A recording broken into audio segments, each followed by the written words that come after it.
Day 579, being Christopher Cruz. Just got off a call. I've had 3 calls today. So, actually 4 calls. My first call was with Araceli because it was her birthday today.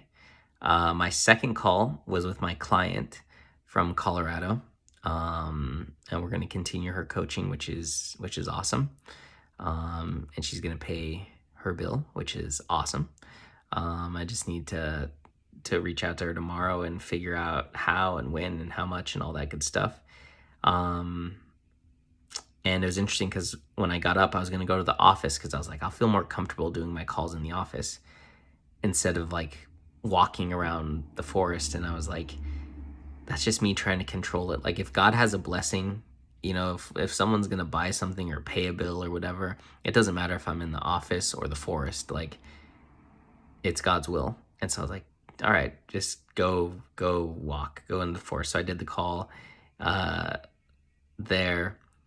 And then I was going to drop my roommate off down the street so she can catch the bus and go to work. And so I dropped her off and I was going to go into WeWork.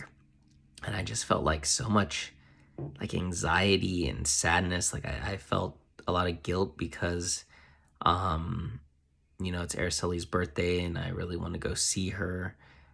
So I felt guilty about that. I started to get stressed about money. I just started to get overwhelmed and I was just going to keep driving and I pulled over and I just like started to try to pray and just like chill. And I did that for a little bit and then I was about to get on the highway and something was just like, go home. And I was like, all right. So I came home and I got to my bed and I got on my knees and I just started praying and like just started crying, like just came out of nowhere. Yeah, I'm not even sure where it came from. But it was just like I felt like so much temptation because I was so stressed. Like I just felt so much stress and anxiety. And it's like I realized like when that stress and that anxiety comes, temptation hits, like temptation to sin. And it was just like I felt like the devil had me. Like it was just like such a bad feeling. And I got on my knees and I prayed and I was just like, God is not a liar. God is going to deliver. Like I can trust God. I can trust him and his word. Like, and then it started to go away. And then my client called me and I did a call with her and this is her last coaching call. And so we're going through it. And then at the end, she decided she wanted to do purpose coaching. We just did 6 weeks of life coaching and she wanted to do her purpose coaching and she wanted to do it like 3 months ago or something. And it was $7,000 and, you know, she didn't want to pay that much. So we agreed on $4,500 and then it ended up falling through. So we just did 6 months of life coaching. It went really well. And she was like, yeah, I need to find my purpose. And I was just bold and I was like, all right, let's do this then. And so she agreed that she's going to do it. So I sent her a Zelle request for $4,500. And she's like, okay, I'm going to go out with my friend tonight and have a few drinks. And then tonight when I get home, I'll send it and I'll confirm. And I was like, all right, just know that last time we did this and you're going to send and confirm and then you bailed out. So just be aware of whatever thoughts that come up that might try to stop you. But we have our call scheduled for Monday, so you're locked in. And she laughed.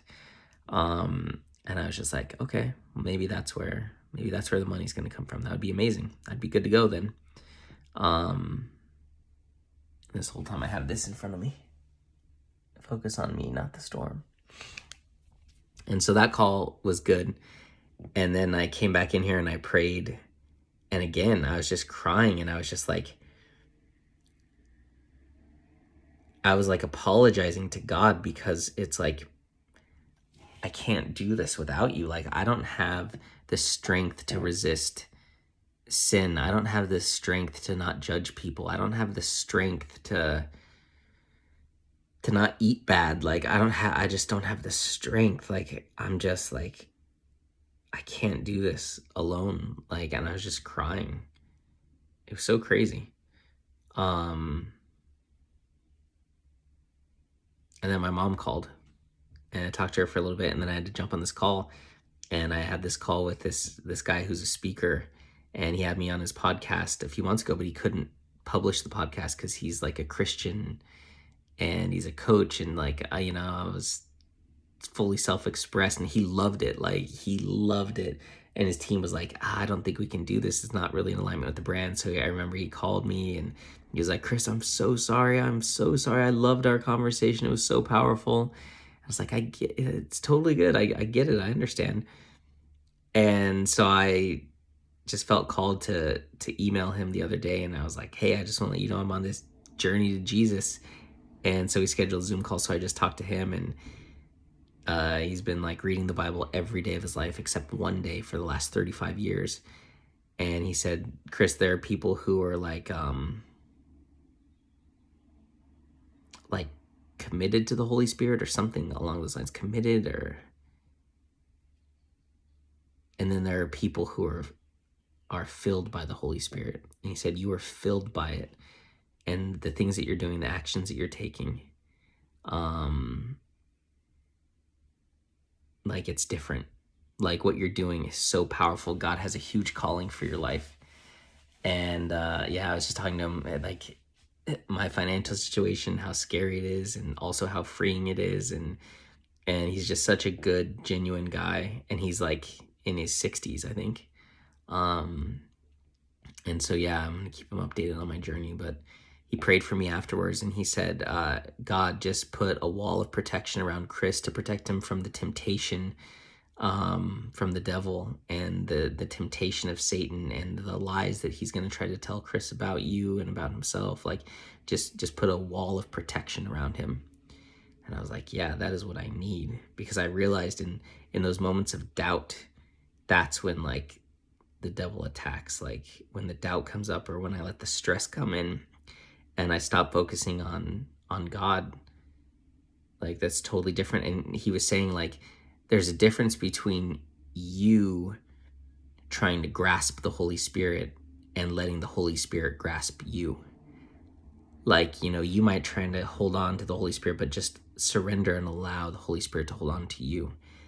And last night, one of the guys in our group said, like, you just have to be a feather in the wind. Like, a feather is not worried about where the wind is going to take it. It just leans back into the wind and it goes for the ride. And he said that's what you have to do with God. You just have to lean back like a feather in the wind and allow it to carry you wherever it's meant to, and not worry about it, but just trust it. Just have faith. And it's like the countdown is happening. Like, negative $600 in my Chase account, awesome. 57 cents in my other account, awesome. And $40 in cash, awesome. Rent's due in 4 days, awesome. Like, okay, I just got to surrender.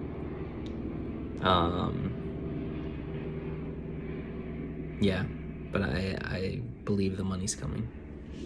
Whether it's this client or my other client, like, or in some way that is completely unexpected, which would be even cooler. That would be even cooler. So I just need to keep focusing on God, not the storm. Focus on God, not my finances. So that's what I'm going to keep trying to do. I've done an amazing job so far. And so, but today it was just like, God, I need help fighting these thoughts and the doubt. Like, the devil just comes in and places seeds of doubt, and the thoughts build on each other. And then before you know it, you're anxious, you're stressed, you're worried, and then you're trying to desperately control everything. So, yeah,